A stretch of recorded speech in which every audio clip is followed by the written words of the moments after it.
화목하게 된 자라는 제목으로 말씀 함께 나누도록 하겠습니다. 아침 이슬 또 이 상록수 같은 노래로 유명한 김민기 가수라고 있습니다. 7, 80년대 엄혹한 시절 사람들의 마음을 위로하고 희망을 꿈꾸게 하는 노랫말로 유명한 가수지요. 네. 김민기 씨의 노래 중에 작은 연못이라는 노래가 있는데 혹시 아세요? 예.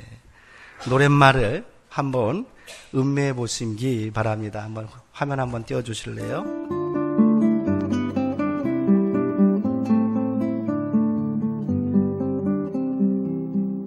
깊은 산호솔길여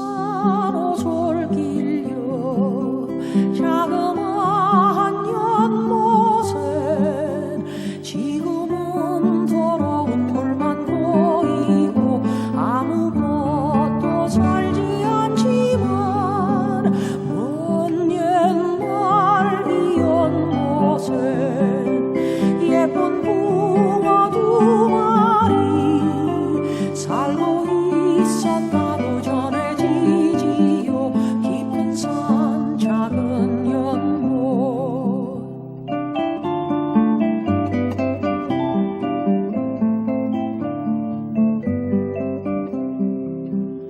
어느 맑은 여름날 연못 속에 붕어 두 마리 서로 싸워 마리는 우리에 떠오르고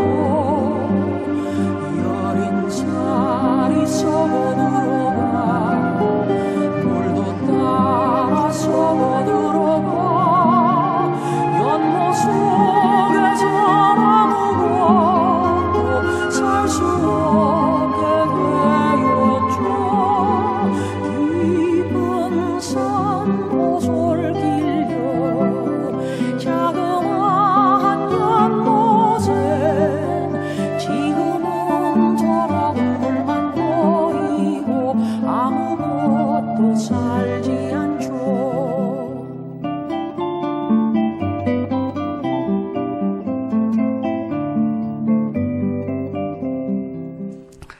서정적이면서도 가슴 깊은 울림을 전해주는 노랫말이 아닐 수 없습니다. 우리 사회에 깊어져만 가는 갈등과 대결의 현장을 바라보면서 저는 문득 오래전 들었던 이 노래가 떠올랐습니다. 남과 북의 대결도 모자라 지역으로 또 세대로 계층으로 갈라져서 서로를 불신하는 반목의 시대가 이제 일상화되어 버린 것 같아요. 하루를 멀다 하고 배설물처럼 쏟아지는 정치권의 막말을 듣고 있노라면 우라가 치밀어 오릅니다. 사회적 약자들을 향한 무관심과 언어적, 물리적 폭력을 지켜보고 있으면 가슴이 답답합니다. 더불어 사는 세상에 서로 화목하지 못한다면 결국 서로 망하는 길이라는 지극히 평범한 진리를 왜 모르고 있는지 안타깝기만 합니다. 최근 한국 성인 남녀 2024명의 울분지수를 조사했습니다. 울분지수, 울분도 이렇게도 말하는데요.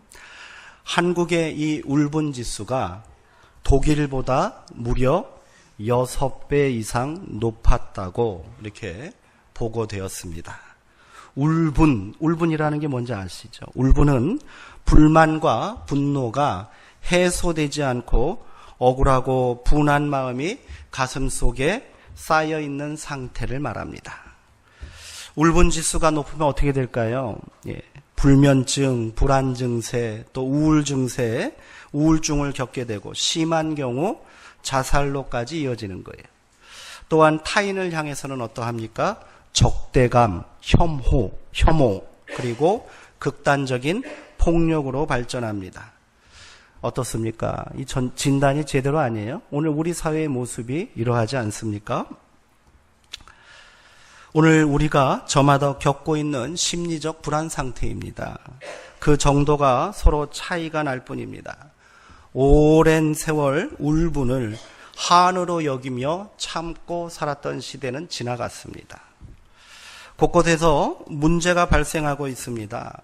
심각한 사회적 충돌과 갈등 그리고 폭력은 그 수위가 점점 더 높아지고 있는 거예요. 위로와 희망이 되어야 할 교회도 문제가 저는 심각하다고 생각합니다. 사람 사는 세상은 어디나 마찬가지입니다. 신앙심 하나로 참고 있을 뿐이지 금방이라도 폭발할 것 같은 울분이 성도님들 가슴 속에 하나씩은 다 있으시지요? 예, 네. 우리끼리 솔직히 한번 얘기해 봅시다. 다 있는 거예요. 예. 그냥 내가 믿으니까, 아이고, 내가, 교회 다니니까 참지 하는 마음 있으실 겁니다. 아마 울분 지수를 조사한다면 교인들이 저는 일반인들보다 더 높게 나올 것이다. 이렇게 생각이 됩니다. 우리는 저마다 작은 연못에 살고 있는 두 마리 붕어들입니다. 화목해야 행복하게 살 수 있습니다. 하나가 상처 입고 죽으면 어떻게 돼요? 연못도 죽고요. 결국 나도 죽는 거예요. 나중에 시간이 지나면 해결될 것이라는 생각은 아니란 생각입니다. 감정의 골만 더 깊어지는 거지요. 오늘 말씀을 통해 우리 안에 있는 문제들을 정직하게 돌아보게 되기를 원합니다. 그리고 함께 사는 생명과 살림의 역사를 오늘 우리 안에 작은 연못에서 시작하게 되기를 소망합니다. 오늘 본문에서 바울은 우리를 향하여 우리는 이미 화목하게 된 자다 이렇게 말하고 있습니다. 화목하게 된 자라는 거예요. 그렇다면 성경에서 말하는 화목이라는 것은 어떤 의미를 가지고 있는 것일까요? 구약 성경에서는 구약성경에서 화목으로 번역된 히브리어 샬렘은 평화를 가져오다, 화목하게 하다, 회복하게 하다 이런 수많은 긍정적인 의미를 담고 있습니다. 이 화목이라는 샬렘에서 샬롬이 나온 거예요. 여기서 화해와 화목이 차이가 있습니다. 화해라는 것은 잘 들어보세요. 화해는 잘못을 인정하고 이를 용서하는 순간 일어납니다. 그러나 반면에 화목은 이러한 화해와 용서의 순간이 지속되는 상태를 화목이라고 그러는 거예요. 어떤 의미인지 아시겠죠? 당장 지금 서로 용서하고 이해하는 자리는 화해의 자리라면 이것이 화목이 되려면 어떻게 돼요? 그 화해가 계속 이어져야 한다는 거지요. 그러므로 화목하기 위해서는 계속해서 서로 간의 앙금과 갈등을 해소해 나가는 과정이 반드시 필요하다는 거예요. 쉽게 말해서 화해가 용서를 통한 관계 회복의 시작이라면 화목은 뭐라는 거예요? 그것을 완성하는 과정이다. 이렇게 말할 수 있다는 거지요. 또한 이 화목은요, 원수에게까지도 적용되는 개념이라는 겁니다. 단순히 죄인을 용서하는 차원을 넘어서 도저히 용서할 수 없는, 반드시 없애버려야 할, 제거해야 할 원수까지도 용납하고요, 용서하고 관계를 회복하는 것이 바로 화목이라는 거예요. 성경에서 말하는 화목제물, 화목제사 이런 의미를 갖고 있는 겁니다. 화해와 용서의 권한을 가지신 하나님께서 도저히 용서할 수 없는 원수와 화해하시고 그 관계를 지속하시는 인내와 사랑의 약속이 바로 뭐예요? 화목제물인 겁니다. 그래서 신약 성경에는 우리 예수님을 뭐라고 부릅니까? 화목제물이라고 부르시는 거예요. 영원하고 완전한 화목제물이 되셨다. 이렇게 말하고 있습니다. 오늘 로마서에서 바울이 말하는 화목도 마찬가지입니다. 그런데 바울은 여기서 한 발 더 나아가고 있습니다. 본문에 화목이라고 번역된 헬라어는 카탈라케입니다. 이것은 어떤 의미가 있는지 아십니까? 바꾸다, 또 교환하다라는 의미예요. 화목하다라고 번역이 되는데 원래 뜻은 뭐라는 거예요?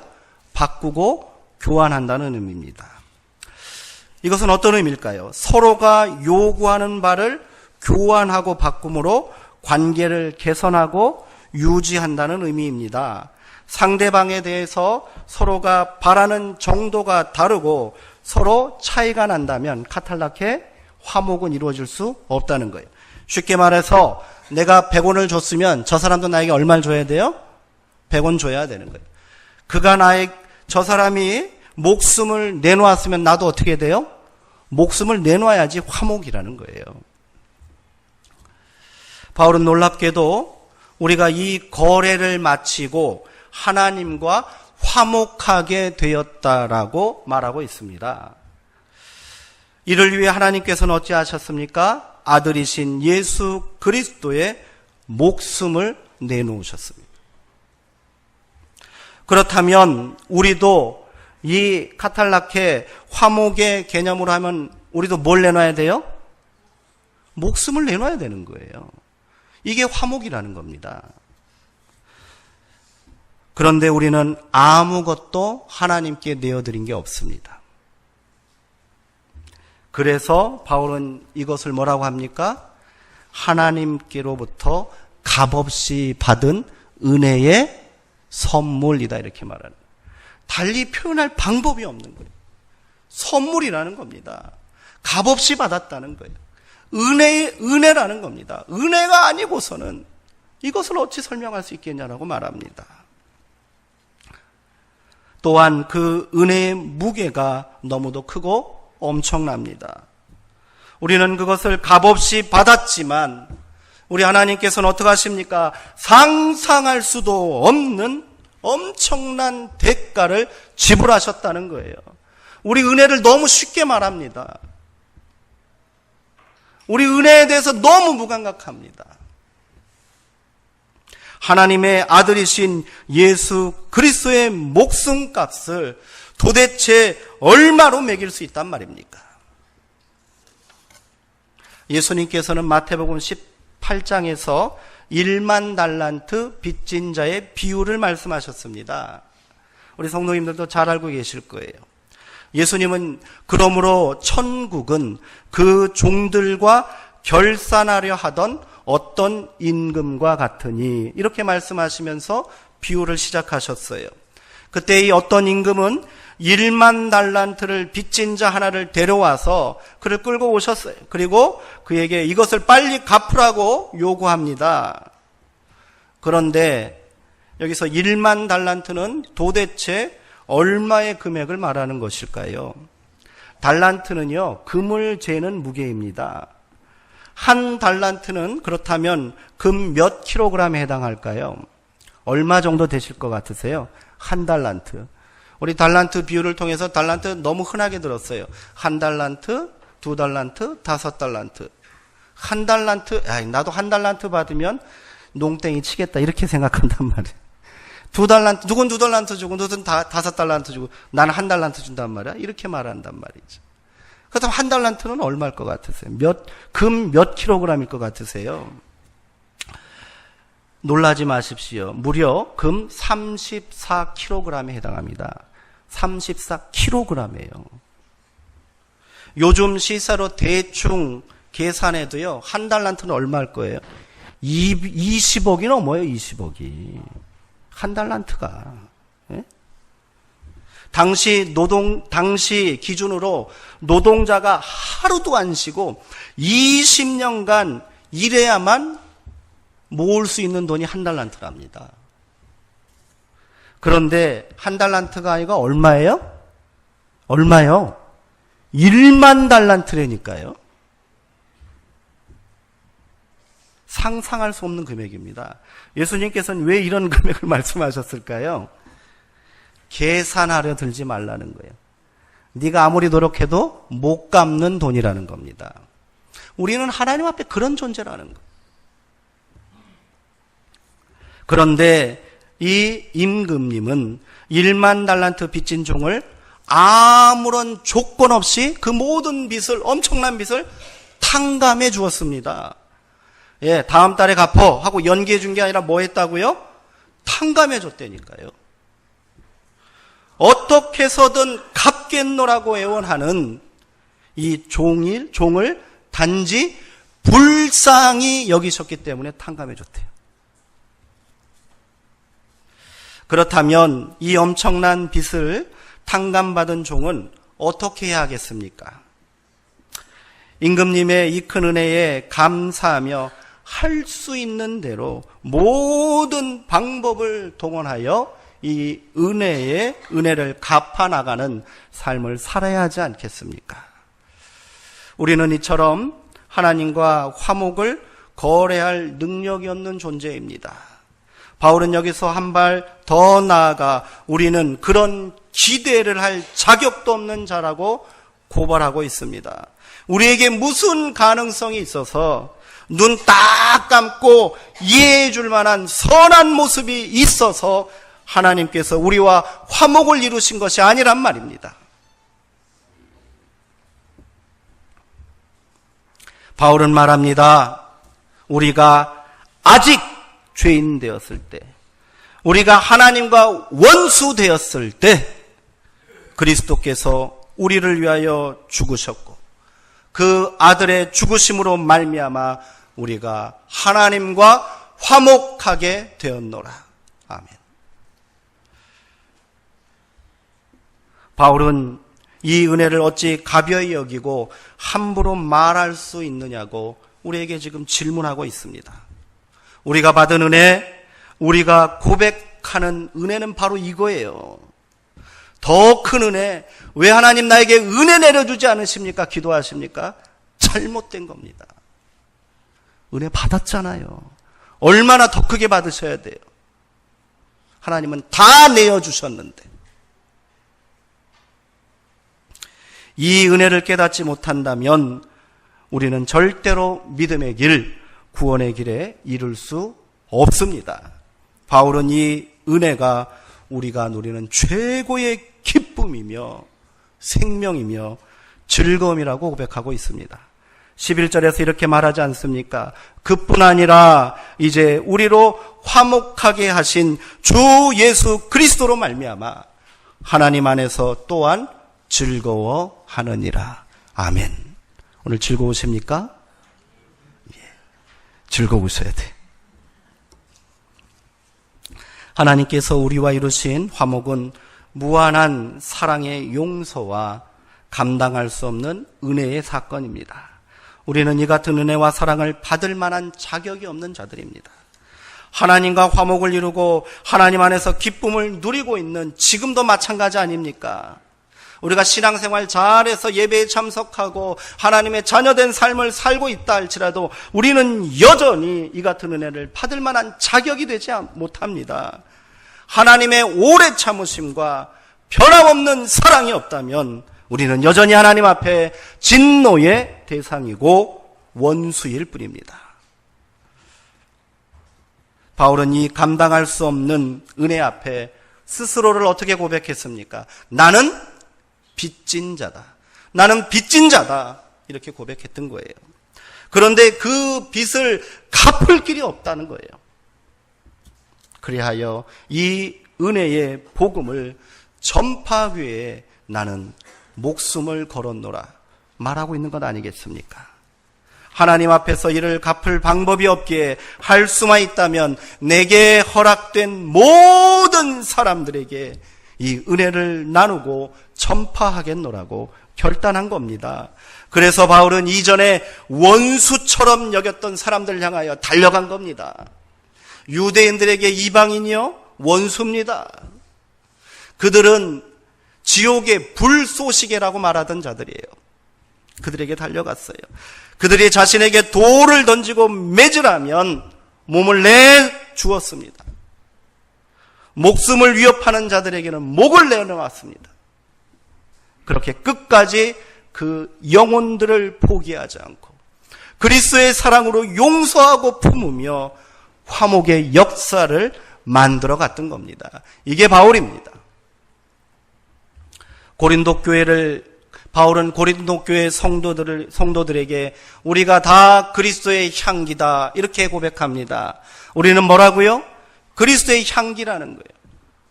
향기하니까 뭐 근사한 향기 같으십니까? 여기서 향기는 제단 위에 바쳐진 제물을 불사를 때 나는 연기를 말합니다.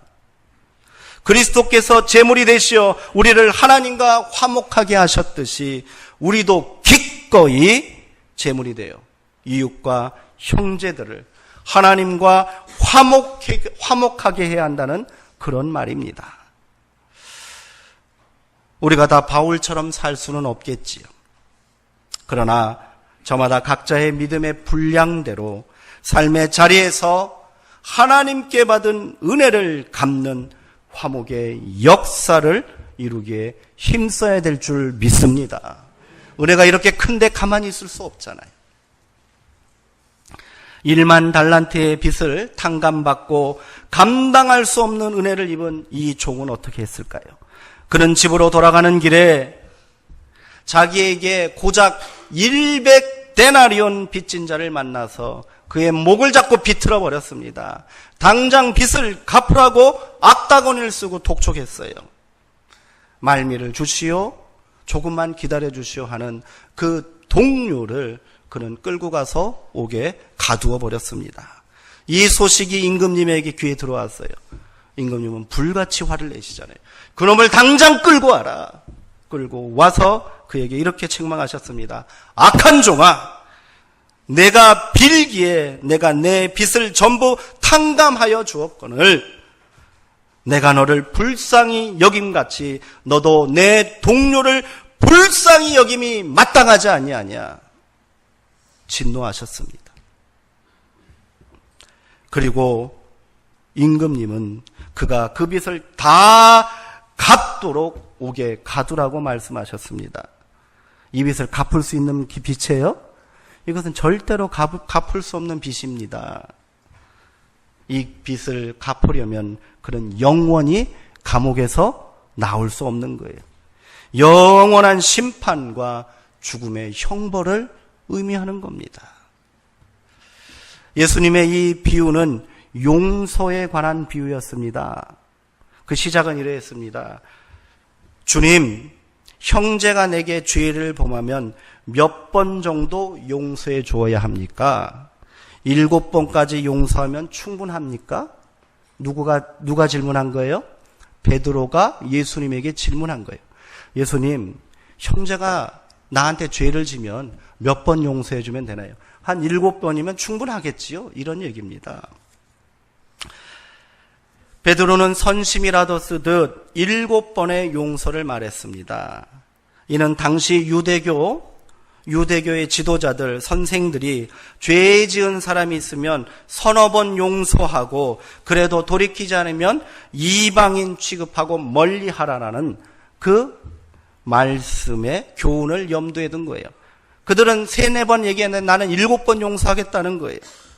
예수님은 뭐라고 대답하셨습니까? 7번이 아니라 7번씩 70번이라도 용서하라. 이렇게 말씀하셨습니다. 이는 단순히 7번씩 70번이라는 것은 뭐냐면 7 곱하기 70이라는 얘기입니다. 그러면 몇 번이에요? 490번. 예. 한 번, 두 번, 490편 이렇게 체크하면서 용서해 주란 말입니까? 아니죠. 이 말은 뭐예요? 무한 용서라는 거예요. 무한 용서하라는 거예요. 왜요? 하나님께서 지금도 우리를 향하여, 나를 향하여 그리하고 계시니까.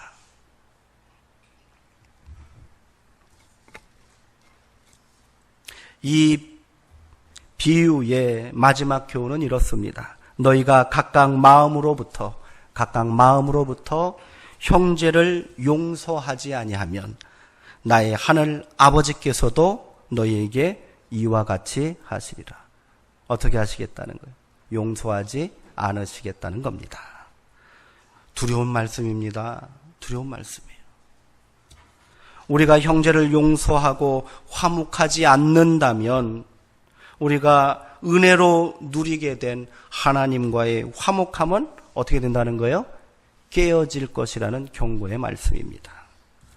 하나님께서는 우리에게 베푸신 은혜를 하나님께 갚지 말고 이웃에게 갚으라고 명령하고 계십니다. 그리고 우리가 감당할 수 있는 몫만 명령하셨어요. 1만 달란트가 아니라 그것의 수천만 분의 1인 100데나리온만 갚으면 된다는 거예요. 그것은 하나님께 갚는 것이 아닙니다. 갚고 싶다고 갚을 수 있는 수준이 아니잖아요. 형제와 이웃이 너에게 진 지극히 보잘것없는 빚이 있다면 그것을 탕감해 주므로 갚으라고 말씀하십니다.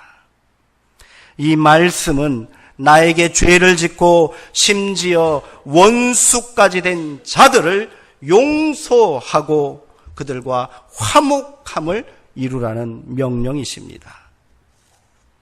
그렇다면 우리는 어떻게 해야 합니까? 나에게 상처 주고요, 나에게 죄를 저지른 그 인간을 도무지 용서가 안 되는데 원수 같은 그를 어떻게 용서하고 화목을 이룰 수 있습니까? 이것은 의지와 결단으로 되는 것이 아닙니다. 주여 용서하게 해주십시오. 안 됩니다. 안 돼요. 우리의 마음과 심령이 변해야 합니다. 뭐라고요? 우리의 마음과 심령이 변해야 합니다. 임금님이 1만 달란트 빚진 그 자에게 그 종을 탕감해 준 이유를 예수님은 뭐라고 말씀하셨습니까? 그를 불쌍히 여기셨기 때문이라고 말합니다. 다른 이유가 하나도 없습니다. 하나님께서 우리를 용서하시고 화목하기로 결단하신 이유도 동일합니다. 그런데 100데나리온 빚진 동료를 용서하지 않는 종을 책망하신 임금님은 내가 너를 불쌍히 여겼는데 너는 왜 그 사람을 불쌍히 여기지 아니하였느냐고 책망하신 거예요. 그렇습니다. 우리 안에 용서와 화목에 이르는 길은 불쌍히 여기는 마음을 통해서 가능하다는 겁니다. 그러면 불쌍히 여긴다는 말은 어떤 의미가 있겠습니까? 제가 일전에 한번 말씀드린 적이 있는 것 같아요. 단순히 측은지심으로 상대방을 동정하거나 안타깝게 여기라는 말이 아닙니다. 아이고 그 사람 참 불쌍해. 참 안 됐어. 아이고 어쩌다 저렇게 됐노. 이 수준이 아니라는 거예요. 성경에서 말하는 불쌍히 여기다라는 말은 헬라어 스플랑 크니조마입니다. 이것은 이 동사는 스플랑 크논에서 나온 동사예요. 스플랑 크논이 뭔지 아십니까? 심장, 창자, 자궁 이런 거예요. 몸의 가장 깊은 곳에 있는 신체 기관을 말합니다. 그러므로 불쌍히 여긴다는 것은 어떤 말입니까? 내 내면의 깊은 장기들이 고통을 느끼고 아파하고 탄식한다는 의미를 가지고 있습니다. 우리말에도 비슷한 말이 있죠. 창자가 끊어지는 것 같다. 바로 그런 의미예요. 이는 상처를 치유하려는 내면 깊은 심장과 창자 같은 몸의 투쟁입니다. 생명을 잉태하려는 자궁의 고통을 말하는 거예요. 한마디로 그 사람이 상대방이 맞닥뜨리고 있는 현실의 고통과 아픔, 절망과 한계를 깊이 헤아리고 그것을 동정하는 것에서 넘어서 어떻게 하라는 거예요? 내 안에서 일어나는 고통으로 받아들이라는 겁니다. 그렇게 예수님은 불쌍히 여기심을 통하여서 상처와 굶주림과 절망 가운데 있는 사람들을 치유하셨고요, 먹이셨고요, 위로하셨습니다. 우리는 그것을 비범한 하나님의 아들이 이 땅에서 행한 기적이라고 말합니다. 그렇게 말함으로 어떻게 빠져나가는 거예요? 그것은 우리와는 상관없는 일이라고, 나는 알 수 없는 일이라고 말하는 거예요. 그러나 이 모든 기적의 시작이 어디서 나왔습니까? 예수님께서 그 영혼을 보시고 불쌍히 여기심으로, 다른 표현으로는 긍휼히 여기심으로 이러한 일들이 일어난 줄 믿으시기 바랍니다. 그렇다면 우리 안에도 그런 능력이 있다는 거예요. 예수님은 우리도 그리 해야 한다고 말씀하십니다. 그래야 하나님께서 우리 안에 이루신 화목의 기쁨을 온전히 누릴 수 있게 된다. 이렇게 말씀하시는 거지요. 이제 내가 아닌 그 사람을 주목하시기 바랍니다. 한 사람씩 떠오르세요? 그 사람을 주목하세요. 그는 왜 그토록 분노하고 왜 그렇게밖에 살지 못하는가? 왜 그놈은 나에게 그렇게 큰 상처를 주고 나에게 원수같이 되었는가? 내 입장이 아닌 나만 상처받았다고 생각하는 것을 내려놓으시고 그 사람의 마음이 되어 그의 내면 깊은 상처와 분노를 나의 분노와 상처로 받아주십시오. 바라보십시오. 대면하십시오. 일방적으로 상처받는 경우는 없습니다. 관계가 깨지고 화목함이 틀어진다면 상처 주고 상처 받은 거예요. 그렇게 하나님께서 우리를 용서하시고 보듬어 주신 것처럼 우리도 그 사람을 용서하고 보듬어 주어야 합니다. 화목은 이렇게 우리 가운데 시작되고 우리의 작은 내면의 변화가 기적이 되는 줄 믿습니다. 이게 은혜에 응답하는 삶입니다. 지금 내가 살고 있는 작은 연못에 주목하십시오. 가정일 수 있지요? 직장일 수 있지요? 우리 교회일 수도 있습니다. 우리 삶의 자리마다 펼쳐지고 있는 저마다의 공동체와 모임일 수 있습니다. 그 작다고 외면하거나 작다고 해서 그것을 하찮게 여기지 마시기 바랍니다. 그 작은 연못에서부터 화목함을 이루시기 바랍니다. 그렇게 화목함을 이루고 맑게 정화된 연못은 결코 작지 않습니다. 그곳에 새들이 찾아와 물을 먹을 것입니다. 목마름으로 달려온 짐승들도 목을 축이고요, 기운을 얻게 될 것입니다.